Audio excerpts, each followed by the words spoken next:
indicação de Zanin ao Supremo Tribunal Federal, só que ele evitou fazer críticas. Eu vou abrir aspas para falar do ex-presidente. A indicação é de competência privativa do presidente, fechando aspas.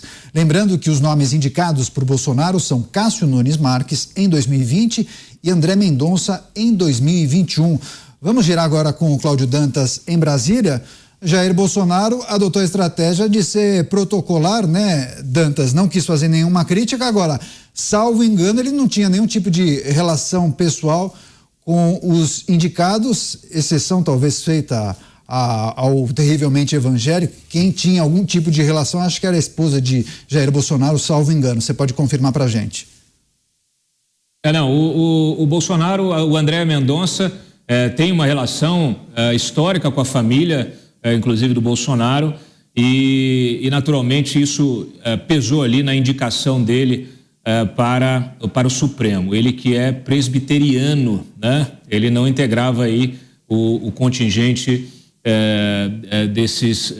dessas outras congregações que apoiavam ele diretamente, que tem muito mais força política, vamos dizer assim, na bancada evangélica. Mas a indicação teve um quê de pessoal, sim, e talvez isso tenha feito o próprio Bolsonaro aí ser mais cauteloso em qualquer crítica à indicação do Zanin.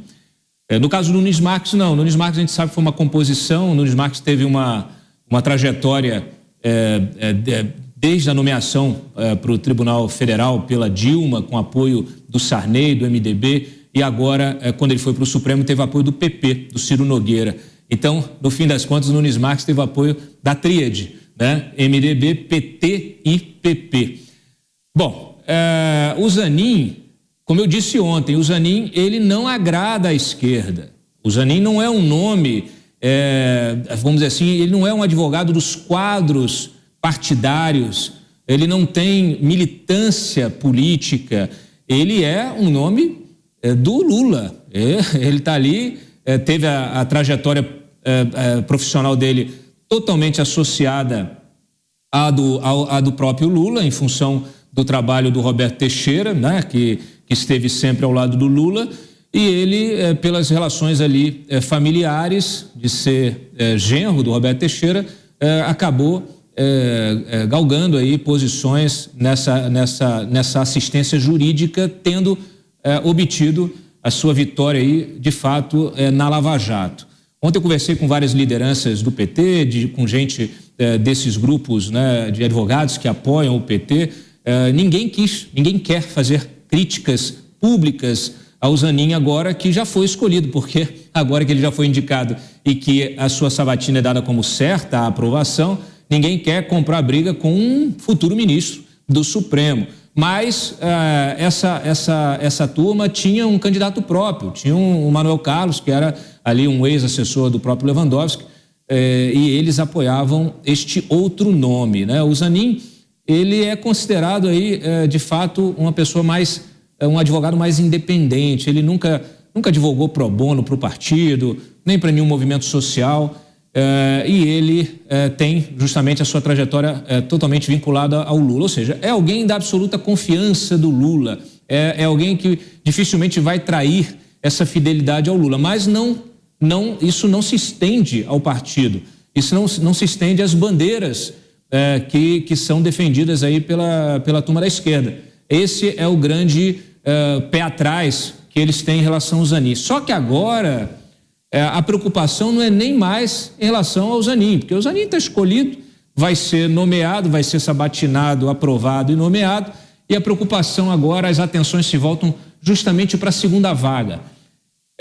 Por quê? Porque a segunda vaga é a vaga da Rosa Weber. A Rosa Weber, diferente do Lewandowski, que sempre votou muito alinhado, né, com o PT, com o Lula, a Rosa Weber não, ela sempre teve uma postura um pouco mais independente, às vezes votava sim, às vezes não, inclusive ela teve aquele voto decisivo contra o HC preventivo do Lula, que acabou levando à prisão do Lula. Depois ela mudou o posicionamento dela em relação à segunda instância, enfim, então dentro da relação de forças, né, do balanço de forças que pode dar uma maioria para essa esquerda hoje no Supremo, o voto, a substituição, o nome que vai substituir a Rosa, ele passa a ser fundamental para essa turma do PT.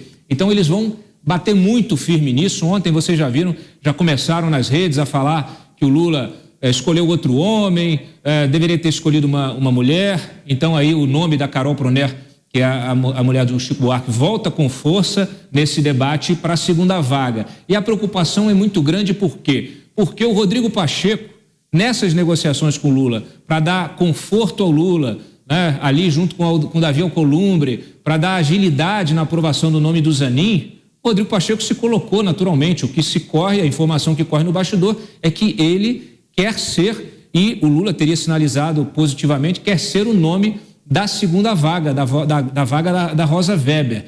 Se isso acontecer, vai ser uma decepção total para esses apoiadores do próprio Lula. Aliás, você tem ali muita gente do grupo Prerrogativas que hoje tem um poder enorme na esplanada, já indicaram diversos ministros e tal. Isso pode fragilizar o Lula junto a esses grupos de pressão. O Pacheco, ele passa a ter muita força nesse jogo político. A gente comentou no bloco anterior, justamente em função da governabilidade, do poder que o Pacheco tem para resistir ao ímpeto aí de oposicionista da Câmara, né? Então ele passa a ter muita força, mais até do que o Bruno Dantas, né? Que era um nome indicado aí, apoiado pelo Renan Calheiros, que é da ala petista do MDB. Aí surge muita pressão para que haja a aposentadoria precoce de um ministro, né? Que poderia ser, o nome que circula em Brasília é o do ministro Barroso, que poderia se aposentar de forma precoce para abrir a possibilidade de Lula indicar um terceiro nome para o Supremo. Mas isso é outra história, isso ainda é muito embrionário, há pressão nos bastidores, se cogita isso, mas é muito embrionário, uma coisa por vez. As atenções agora estão todas voltadas justamente para a vaga que será aberta pela aposentadoria da Rosa Weber em agosto.